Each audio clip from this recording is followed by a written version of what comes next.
আল্লাহর প্রতি ঈমান আনয়ন করার পর আমরা তৃতীয় নম্বর হলো আমানতু বিল্লাহি ওয়া রাসূলিহি, এক রাসূলের প্রতি ঈমান আনয়ন করতে হবে। এক রাসূলের প্রতি যদি ঈমান আনয়ন করতে না পারি তাহলে আমাদের ঈমান পূর্ণতা আসবে না। এক রাসূলের প্রতি ঈমান আনয়ন করলে আমরা জান্নাতে যেতে পারবো, সফলতা মণ্ডিত হতে পারবো। তাহলে আমরা জান্নাতে কে না যেতে চায়? সবাই যেতে চায়। এজন্য আল্লাহ রাব্বুল আমিন বললেন, লাকাদ কানা লাকুম ফি রাসূলিল্লাহি উসওয়াতুন হাসানা, আমি আল্লাহ রাসূলকে প্রেরণ করেছি উত্তম আদর্শ দিয়ে। এই উত্তম আদর্শ যে ব্যক্তি ধারণ করবে সে জান্নাতে প্রবেশ করবে। সবাই সুবহানাল্লাহ। আরবিতে হাসানা বলা হয়।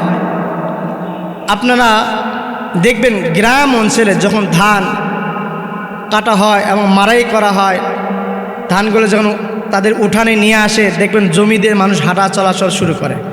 দেখবেন এদিক দিয়ে হাঁটা চলাচল শুরু করে, ওই যে রাস্তা দিয়ে হাঁটা চলাচল শুরু করে সে রাস্তা দিয়ে একটা দেখবেন সাদা দাগ পড়ে যায় এবং সমস্ত মানুষ ওই রাস্তা দিয়ে হাঁটে।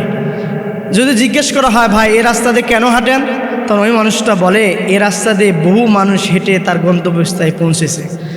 ডানে এবং বামে কী জন্য হাঁটেন না? ওনাকে যদি জিজ্ঞেস করা হয়, ডানে এবং বামে অনেক পোকামাকড় থাকতে পারে, অনেক কাজ থাকতে পারে, অনেক লোহা থাকতে পারে, যেগুলো আমার পায়ে ফুটতে পারে আর আমি কষ্ট পেতে পারি, এই জন্য আমি ডানে এবং বামে হাঁটি না। ভাবে সাপেও থাকতে পারে, সাপ যদি আমাদেরকে কামড় মারে তাহলে সাপ কামড় মারার দ্বারা আমাদের কি হবে? আমরা কষ্ট পাবো, আমাদের আঘাত আনবে। ঠিক আল্লাহ রাব্বুল আমিন বলেন, ওই রাস্তাকে আরবি ভাষায় উসওয়াতুন হাসানা বলে। যে ব্যক্তি আল্লাহর আদর্শকে এরকম করে আঁকড়ে ধরবে, এরকম করে ওই রাস্তা দিয়ে চলবে, আল্লাহ রাব্বুল আমিন বলে তারা জান্নাতে গন্তব্যে পৌঁছে যাবে। সুবহানাল্লাহ। আর ডানে এবং বামে কেন যাব না? ডানে এবং শয়তান এবং মানুষের কুমন্ত্রণাগুলো এগুলো আছে, এগুলো যদি ডানে এবং বামে আমরা চলাচল করি তাহলে আমাদের গন্তব্যস্থলে না গিয়ে আমরা পথভ্রষ্টের মধ্যে পড়ে যাব।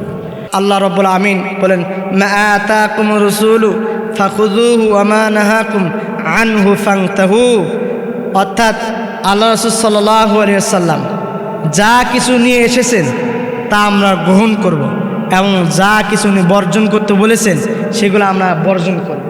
আরবি ভাষায় ফাখুযুহু বলা হয়।